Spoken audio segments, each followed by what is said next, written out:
멘탈을 잡아드리는 돈다방 미쓰리 10월 21일 금요일 방송 시작하겠습니다. 네, 벌써 한 주의 끝자락에 와 있습니다. 다음 주에 이제 10월 마지막 주고요.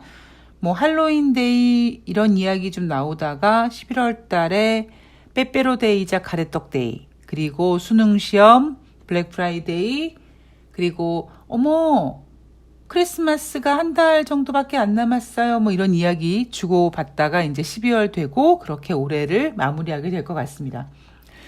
요즘에 저를 포함해서 좀 컨디션이 많이 떨어지는 분들이 많으신 것 같아요. 근데 그럴 수밖에 없는 게요. 올해처럼 이렇게 기온차가 심했던 적이 있을까 하는 생각이 듭니다. 물론 요즘을 환절기라고 하죠. 아침 저녁 기온차가 확연하게 좀 다르기 때문에 우리가 환절기 면역력 떨어진다라는 얘기를 하지만 올해는 단순히 아침 저녁 기온뿐만 아니라 데일리 기온차가 너무 심하게 나다 보니까 몸이 적응을 확실하게 못하고 있는 것 같습니다. 그래서 저도 지금 한 2주 동안 컨디션이 지금 회복이 안 되고 있는데, 아예 그냥 아플래면, 여러분 나 아파요 이러고 이제 끙끙 앓고 그냥 한 이틀 만에 툴툴 털고 일어나면 되는데, 목소리 들어보세요. 얼마나 쩌렁쩌렁합니까? 그죠? 전혀 아픈 사람 같지 않죠? 생활하는 데는 문제가 없습니다. 근데 에너지가 좀 딸리는 것 같아요. 그러니까 기력이 없는 거죠. 그리고 이제 가끔씩 이제 열도 나고, 근육통도 있고, 뭐 그런 지금 증세가 한 2주 동안 계속 지속이 되고 있는 것 같습니다. 모두들 좀 환절기 건강 관리 좀 잘 하시고요. 오늘 돈다방 미쓰리는 10월 20일 목요일 뉴욕 증시를 체크해 볼 텐데, 자, 우리 이제 오늘부터 10월에 하순에 접어들지 않았습니까? 다시 한번 정리를 좀 해보자면, 미쓰리가 9월 말에 여러분 10월달 주식시장은 9월달보다는 괜찮을 것 같습니다.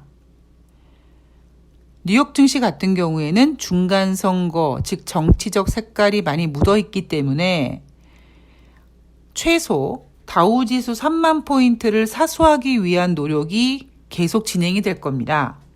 뭐 이런 얘기 해드리고 있고, 대한민국 주식시장은 뉴욕 증시보다는 좀 허접하다. 뭐 그래도 어쨌든 대한민국 주식시장도 뉴욕 증시 형님 따라서 웬만큼 잘 견뎌주고 있습니다. 여러분 어떻게 생각하세요?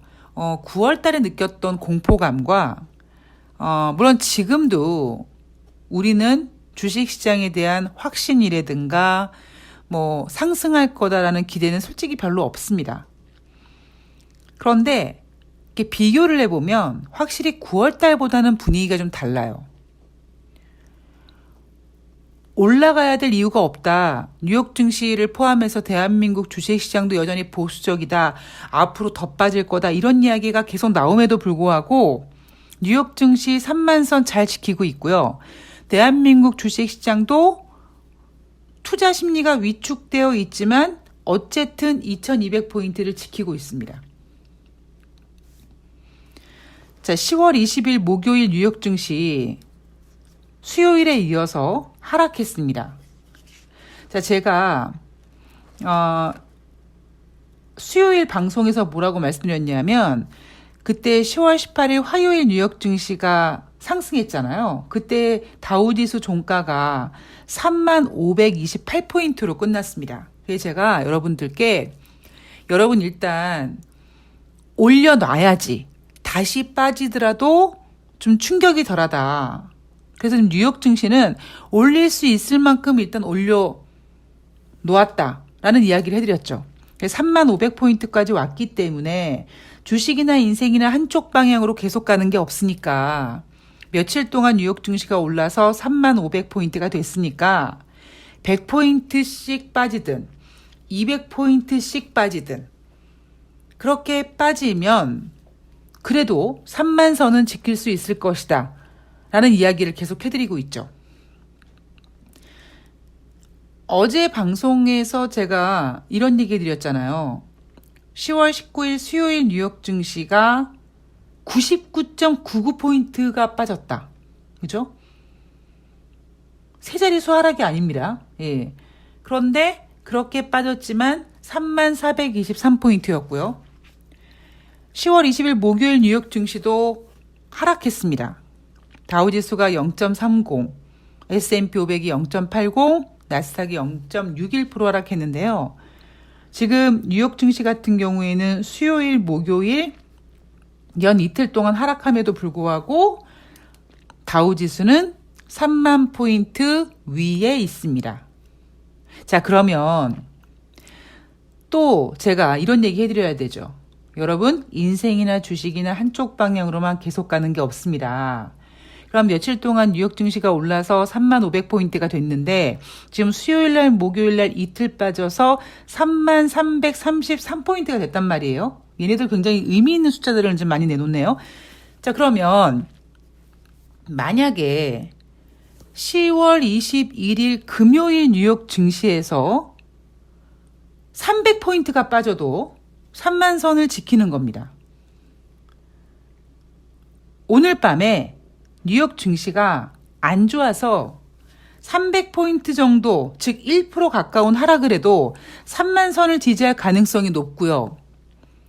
그렇게 다음 주가 넘어간다고 하면 또 3일 동안 주식이 빠졌으니까 또다시 주식이 올라가겠죠. 뭐 아니면 지금 뉴욕 증시는 중간 선거가 묻어있기 때문에 굉장히 잘 움직입니다. 9월달과는 분위기가 다릅니다. 그러면 오늘 밤에 당장 뉴욕 증시는 또 이틀 동안 아름다운 조정을 마치고 다시 상승할 수 있습니다. 지금 주식시장 분위기가 이래요, 여러분. 우리나라 주식시장도 물론 뉴욕 증시보단 허접하지만 그리고 전문가들은 올라가기 힘들어요. 이렇게 얘기하지만 그러한 공포감을 가지고 공포감을 안고 스멀스멀 잘 버팁니다. 그죠? 지금 금요일 이제 오후 1시가 넘어간 이 시간에 코스닥, 코스피 모두 하락하고 있지만 코스피 같은 경우에는 2200포인트 지키고 있고요. 오전 중에 빨간색도 났던 적이 있었습니다. 그리고 뉴욕 증시 같은 경우에도요. 목요일날 뉴욕 증시 거의 장 초반쯤에 상승했어요. 지금 시장에 호재가 많냐? 마치 호재가 없는 것처럼 보입니다. 악재가 더 많은 것처럼 보이죠. 그런데 어쨌든 주식시장은 9월 달과는 전혀 다른 모습으로 의외로 크게 지랄 발광하지 않고 의외로 견고하게 다우지수 3만선, 코스피 2200포인트를 잘 지켜내고 있습니다. 자, 그렇다면 여러분 생각해 보십시오. 이게 멘탈을 강하게 갖고 있으니까 그리고 시황을 정확하게 읽고 있으니까 견딜 수 있잖아요. 그런데 그게 안 되면 못 견딘다라는 거죠. 10월 20일 목요일 뉴욕 증시가 수요일에 이어서 하락을 했는데 이날 하락한 이유는 기업 실적은 좋았다고 합니다. 그런데 국채 금리가 다시 최고치를 기록하는 바람에 장 초반에 상승폭을 반납하고 하락 마감을 했다. 뭐 이거죠. 자, 기업 실적, IBM, AT&T, 뭐 아메리칸 항공 이런 기업들이 실적이 모두 좋았다라고 합니다. 자, 연준 위원들의 발언도 이어지고 있고요. 이제 연준 위원들은 블랙아웃 기간에 들어가게 됩니다. 예, 이제 조용해지죠. 더 이상 발언을 아마 다음 주부터는 하기 어렵게 되는 거죠. 블랙아웃 기간에 들어갔으니까. 자, 이날 필라델피아 연방은행 총재가 연준의 기준금리가 조만간 더 높아질 것이다. 솔직히 인플레이션 둔화에 실망스러울 정도로 진전이 없는 상황에서 올해 말까지 4% 크게 웃돌 것이다 라고 했고요. 2024년까지도 연준 목표인 인플레이션 2%에 도달하지 못할 거라고 하고 있습니다. 자, 이게 무슨 얘기냐? 제가 여러분 한 달 전쯤에 이런 얘기를 해드린 적이 있습니다. 여러분 연준 위원들이 금리를 75bp씩 뭐 한 번, 두 번 이렇게 인상을 막 하고 있음에도 불구하고 소비자 물가지표가 꺾이지 않고 있잖아요. 그래서 연준 위원들이 이제 인정을 한 거죠. 아, 금리 인상으로는 더 이상 인플레이션을 잡기가 어렵구나. 그렇게 생각한 연준 위원들이 예전 같으면 금리 인상을 좀 많이 할 거예요 라는 발언들이 나와서 주식시장이 하락했을 때 연준 위원들은 쫄아가지고 금리 인상을 철회하거나 뭐 하물며 막 내년도에는 인하할게요 뭐 이런 분위기까지 나왔는데 연준 위원들이 금리 인상이 인플레이션을 하락시키는데 제대로 된 역할을 하지 못하니까 아예 그냥 주식시장에다가 독서를 하는 거죠. 어금니를 깎게 물고 경기 침체가 오든 말든 인플레이션 2%가 될 때까지 무조건 금리 인상할 거야. 그러한 발언들 때문에 9월 달에 증시가 하락했잖아요. 지금 이날 필라델피아 연방은행 총재가 미쓰리가 한 달 전에 했던 얘기를 하는 거예요. 솔직히 인플레이션 둔화에 실망스러울 정도로 진전이 없다. 얼마나 속상하겠습니까, 얘네들. 그런데 필라델피아 연방은행 총재가 하나 잘못 보고 있는 게 있습니다. 2024년까지 연준 목표인 2%에 도달하지 못할 것이다. 그때까지조차도 목표치 2%가 안 될 거다라는 건데 이 필라델피아 연방은행 총재는요. 돈을 모르는 사람입니다. 조금 더 좀 건방지게 말씀드리면 이 인생의 진리를 모르는 사람이에요. 제가 이런 얘기 하잖아요, 여러분. 사람이 살면서 안 좋은 일이 생길 때는 불꽃놀이처럼 팡팡팡팡 터집니다. 안 좋은 일을 하나 딱 겪고, 너무 힘들어. 근데 해결했어. 이제 좀 쉬어야지. 그리고 좀 있다가 좀 다른 안 좋은 일이 생기는 게 아니라, 안 좋은 일이 생길 때는요, 불꽃놀이 하는 것처럼 계속 연달아서 막 터지거든요. 그런데 진짜 속상한 점은 뭐냐면 막상 좋은 일은 혹은 그 문제들이 해결될 때는요.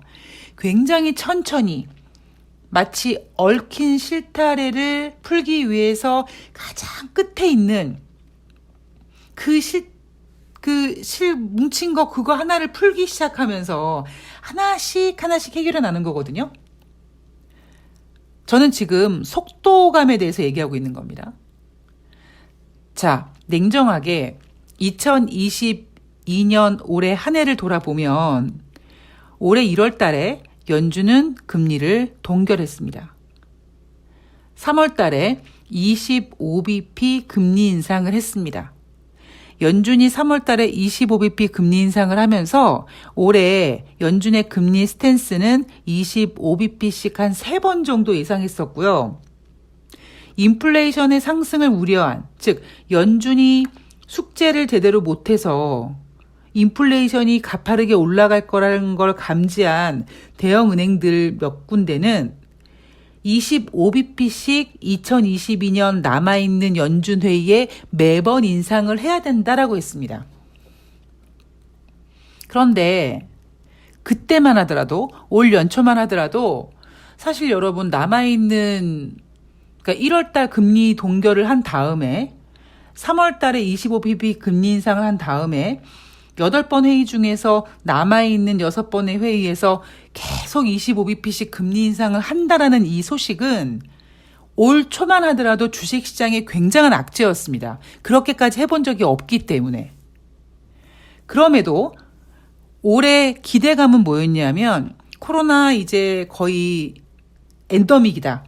백신 맞고 치료제 개발되고 그래서 이제 여행도 가고 쇼핑도 하고 영업 제한도 풀리고 봉쇄된 도시도 풀리고 이래서 경제가 재개될 거라는 기대감이 주식시장에 더 많았죠. 그래서 증권 전문가들이 올 연초에 3천이 깨지고 그랬을 때 다시 3,000포인트 탈환할 거라고 얘기를 한 겁니다.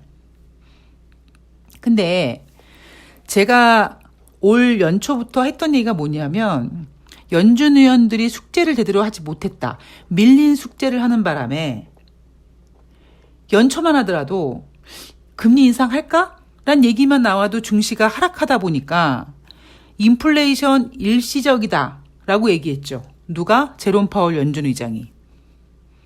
조 바이든도 그렇게 얘기했습니다. 그런데 그동안 그렇게 크게 움직이지 않았던 인플레이션이 어느 시점에, 그 어느 시점이 언제냐면 이제 코로나가 거의 끝나가는, 코로나가 터짐으로 인해서 엄청난 돈을 풀기 시작했고 금리를 다시 제로금리를 결정하고 그 제로금리와 풀린 돈으로 경제가 회복되고 주식시장이 어느 정도 올라갔을 때 이미 코스피 시장, 이미 뉴욕 증시는, 전 세계 증시는 많이 올라가 있는 상태인데 인플레이션은 속도를 내지 못했습니다. 그러다가 인플레이션이 갑자기 2022년 중반으로 넘어가면서 치솟기 시작했죠. 그래서 올해 3월 달에 연준이 금리를 동결하고, 1월 달에 동결하고 3월 달에 25bp 금리 인상을 했는데 갑자기 그동안 그렇게 큰 충격을 주지 않았던 인플레이션이 가속도를 내기 시작하면서 5월 달에 50bp, 6월 달에 75bp, 7월 달에 75bp, 9월 달에 75bp, 그리고 지금 나온 얘기로는 11월 달도 무조건 75bp, 그리고 혹시 12월 달도 75bp 할 수 있을 것 같아요. 뭐 이런 얘기 나오고 있지 않습니까?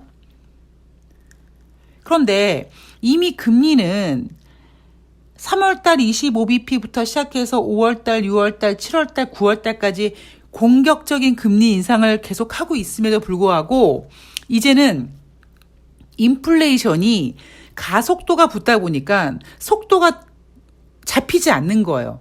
속도를 잡혀도 확실하게 줄어들지 않는 겁니다.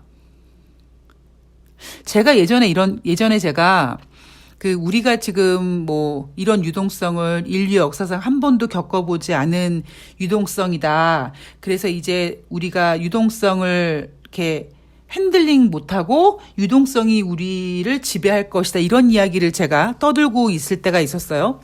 그때 제가 가속도에 대한 얘기를 하면서 가속도가 붙은 차에 브레이크를 딱 밟았을 때 브레이크가 밟힌 상태에서 그 속도감 때문에 찌 끌려가는 게 있잖아요. 그 거리가 있지 않습니까? 자, 제가 지금 무슨 얘기하고 있습니까, 여러분? 필라델피아 연방은행 총재가 2024년까지도 인플레이션 목표치가 2% 도달 못할 거라는 얘기에 대해서 반박하고 있는 거예요. 즉, 그 얘기는 뭐냐면 금리를 3월 달부터 25bp, 50bp, 75bp씩 계속 인상을 하고 있습니다만 이 인플레이션이라는 녀석이 가속도가 붙어서 막 불붙듯이 달리고 브레이크를 지금 꾹꾹 밟아주고 있거든요. 브레이크를 밟고 있지만 그 속도감이 아직까지 눈에 띄게 줄지 않는 겁니다. 그런데 여러분은 운전하시는 분들 아시겠지만 브레이크를 밟으면 그 속도감이 처음에는 브레이크가 효과가 별로 안 나타나는 것처럼 보이지만 브레이크를 밟은 효과는 어느 순간에는 나타납니다. 브레이크를 딱 밟으면 차가 바퀴가 멈춘 상태에서 그 가속도 때문에 쭉 달려가다가 어느 순간에 여러분 딱 쓰잖아요. 브레이크를 밟았는데 가속도 때문에 막 달려가다가 갑자기 부릉부릉 우 하다가 덜컹 덜컹 덜컹 덜컹 하면서 딱 멈춥니까? 차가 그렇습니까? 그렇지 않잖아요. 100km를 달리다가 브레이크를 밟았을 때 차는 그 속도감 때문에 쭉 가다가 어느 순간에 딱 멈춥니다. 즉 필라델피아 연방은행 총재가 얘기한 게 잘못됐다라는 겁니다. 제가 한 달 전인가요? 이런 얘기 해드렸어요. 인플레이션이 뭐 지난번에 뭐 9.1, 8.5 뭐 하는데 확실한 거는요. 떨어지는 건 맞잖아요. 둔화되는 건 맞잖아요. 근데 뭐가 문제입니까? 우리가 너무 급하다. 아니 이렇게 금리를 인상하는데 왜 이렇게 빨리 둔화가 안 돼? 이 속도 때문에, 더딘 속도 때문에 우리가 열통 터지고 우라통 터져서 지금 답답해하는 거지. 인플레이션은 냉정하게 지금 둔화되고 있습니다. 단지 금리를 인상하는 폭과 인상하는 속도에 비해서 아직까지 인플레이션이 둔화되는 모습이 크게 나타나진 않지만 어느 순간 되면은요, 인플레이션 뚝 떨어질 겁니다. 그게 인생의 진리예요. 세상의 진리라고 생각을 합니다. 2024년까지 인플레이션 2% 안 된다고요? 그러면 뭐 내년에도 8번의 FOMC 회의가 있는데 제롬 파월 연준 의장이 잭슨홀 미팅에서 한 얘기를 들어보면 인플레이션 2%가 될 때까지 금리 인상 멈추지 않겠다고 했는데 그럼 내년에도 계속 금리 인상 하겠다는 얘기네요. 그렇게 안 된다라는 겁니다. 자, 이날 발표된 경제지표를 좀 보면은요. 주간 신규 실업수당 청구 건수 전주 대비 12,000명 감소해서 21만 4,000명이라고 합니다. 자, 그렇다면 전주에는 22만 6천 명이었단 얘기네요. 그런데 지난주에는 22만 8천 명이라고 발표했습니다. 즉 지금 한 주 동안 약 2천 명 정도의 차이가 지금 발생이 됐고요. 그리고 필라델피아 연방은행 제조업 활동 지수는 9월 달에 마이너스 9.9였는데 10월 달에 마이너스 8.7이라고 합니다. 이 지표가 맞다면 10월 달 필라델피아 연방은행 제조업 활동 지수는 9월 달보다 나아진 거 아닌가요? 마이너스 폭이 준 거 아닌가요? 그런데 여러분 뉴욕 증시 해가지고 연합뉴스에서 나온 시황 보면 전월 대비 더 안 좋아졌다고 얘기 나옵니다. 저도 막 순간적으로 헷갈렸어요. 얘네 무슨 소리 하고 있는 거지? 마이너스인데 9월 달에 마이너스 9.9에서 10월 달에 마이너스 8.7이면 마이너스가 줄어든 건데 이거를 둔화됐다고 얘기하더라고요. 바보들. 자, 그리고 9월 달 경기 선행지수 전월 대비 0.4% 감소했습니다. 자, 뭐 중요한 얘기는 없었고요. 이제 오늘 중요한 얘기는 인플레이션에 대한 가속도, 인플레이션에 대한 브레이크에 대한 효과에 대한 이야기를 좀 해드렸고요. 더 중요한 얘기는 지금 10월 달 들어와서 상승할 수 있는 요인은 별로 없어 보이지만 그래도 뉴욕 증시 잘 버팁니다. 지난번에 35,500포인트가 된 다우지수를 보고 여러분 100포인트가 빠지든 200포인트가 빠져도 어느 정도까지는 3만 선을 지킬 수 있는 여유를 만들어놨다는 얘기 해드렸죠. 그리고 대한민국 주식시장도 장중에 낙폭이 커지기도 하지만 어쨌든 2200포인트를 사수하려고 하는 노력이 굉장히 정말 눈물나게 나타나고 있습니다. 지금 시장은 이런 분위기구나라는 정도의 느낌만 가지시면 되고요. 그리고 이런 분위기가 나오는 이유, 9월 달과는 전혀 상반된 분위기. 물론 지금 그렇다고 막 계속 가는 장은 아니에요. 지금은 전혀 그런 장은 아니지만 어쨌든 9월 달보다는 10월 달 장세가 왠지 안정되어 보이는 이유 중에 하나가 뉴욕 증시 같은 경우에는 중간 선거, 즉 정치적 색깔이 묻었다라고 하시면 지금 시장 분위기를 이해하시기 편할 겁니다. 자, 마지막으로 제가 돈에 대한 좀 이야기를 해드리면서 채권에 대한 이야기를 좀 해드리려고 하는데요. 어제 뉴스를 봤더니 요즘에 돈 많은 사람들은 채권에 투자한다. 뭐 이런 기사를 봤습니다. 뭐 돈 많은 자산가 인터뷰를 하는 중에 주식은 매일 봐야 되잖아요. 근데 채권은 일단 투자한 다음에는 그냥 맡기면 되니까 뭐 이렇게 인터뷰하는 내용도 좀 봤고요. 아마 그 기사를 본 분들은, 그 기사를 접한 우리 같은 서민들은 어찌 보면 되게 부럽기도 하고, 왜냐면 나는 지금 주식에 물려 있는데 그래, 돈 많은 사람들은 지금 채권에 투자하고 있구나. 마치 우리가 접하지 못했던 어떤 굉장히 고급 정보, 뭐 돈의 흐름, 자산가들은 이런 데 투자하는구나. 막 그렇게 정석을 보여주는 것 같아서 어쩜 여러분들 중에 소외감을 느낀 분들도 계실 겁니다. 그런데 제가 드리고 싶은 얘기는요. 여러분, 역사는 되풀이되는 것처럼 돈도 똑같이 되풀이됩니다. 주식시장에서 오랫동안 투자해 보신 분들, 아마 제가 앞으로 무슨 얘기를 할지 알고 계실 것 같은데 늘 그래요. 주식시장이 막 올라가면 뭐 주식시장에 뭐 돈이 얼마가 유입되고 뭐 이제 펀드들이 막 생기고 돈 많은 사람들이 펀드에 투자해서 돈을 벌고 막 이런 얘기 나오다가 고점이 어디냐면, 뭐, 증권 계좌가 뭐, 사상 최대를 기록했다, 뭐, 이렇게 막 주식에 대해서 막 얘기를 하고 주식이 더 갈 것 같다고 막 얘기를 하다가, 그때가 고점이거든요?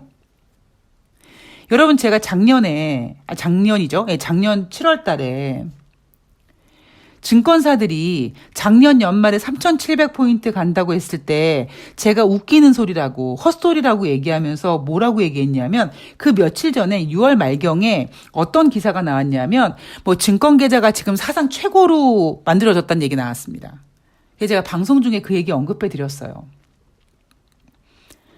그렇게 주식 시장이 막 이제 고점을 찍잖아요? 그럼 그런 뉴스가 나옵니다. 그럼 주식이 막 빠져요. 물려있는 사람도 힘들죠. 그러면 또 어느 순간이 되면 우리는 주식에 물려있어서 속상해 죽겠는데 돈 있는 사람들은 이미 돈의 흐름을 알고 주식에서 돈을 빼가지고 채권에 투자한다. 엄청 부럽잖아요. 이게 여러분 똑같은 패턴이에요. 그럼 그 사람들은 채권에 투자해서 또 떼돈을 벌까요? 그럴까요? 저는 그렇게 생각하지 않습니다. 왜냐하면 여러분 국채는 뭡니까?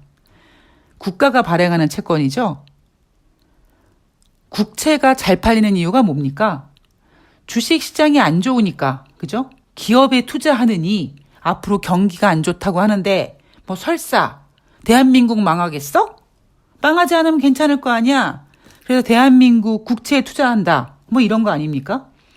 뭐 설령 국채가 아니더라도 실질적으로 주식시장에 상장되어 있는 주식을 사기보다는 기업, 뭐 삼성전자가 뭐 설사 망하겠어?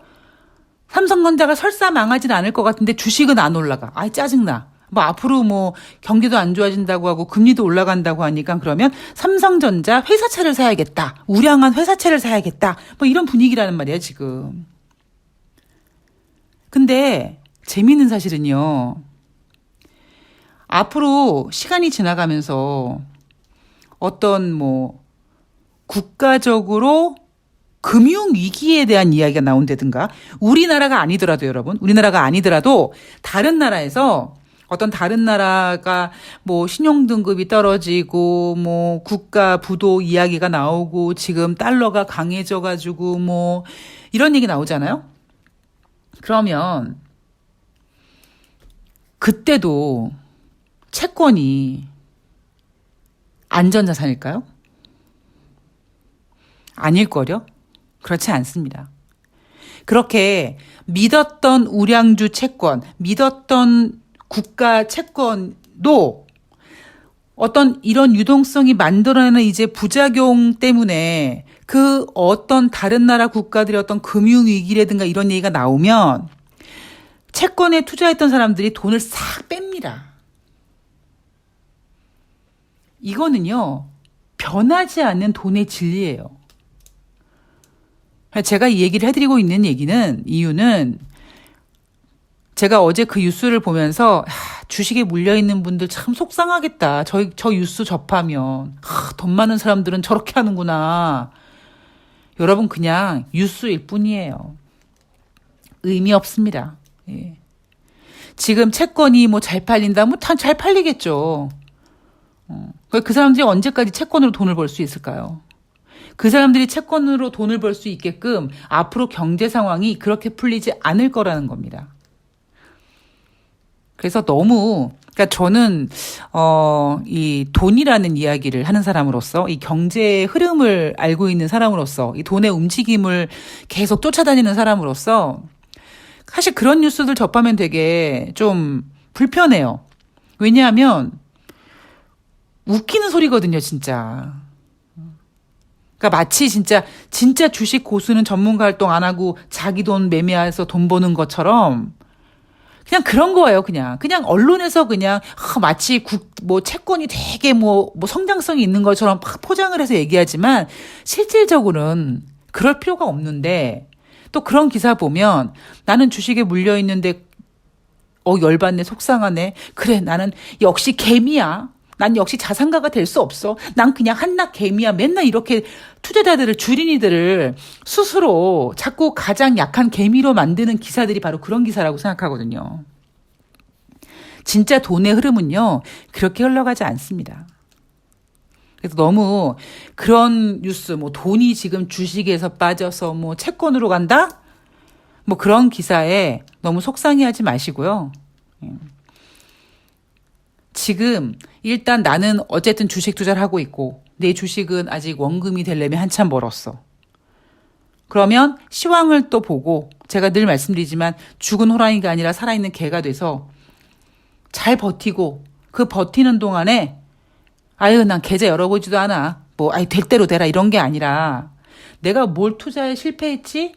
아 시황이 중요하대. 그럼 시황 공부하면서 때를 기다리시는 거예요. 그러면 여러분 제가 되게 희망적인 얘기 하나 해드릴게요. 여러분들이 1년이 만약에 12개월이잖아요.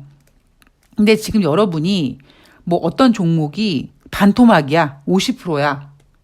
속상해. 원금 되게 까마득해 보이잖아요. 그런데 한번 바람이 불기 시작하면 종목에 바람이 불기 시작하면 무섭습니다. 그러면 50%는요.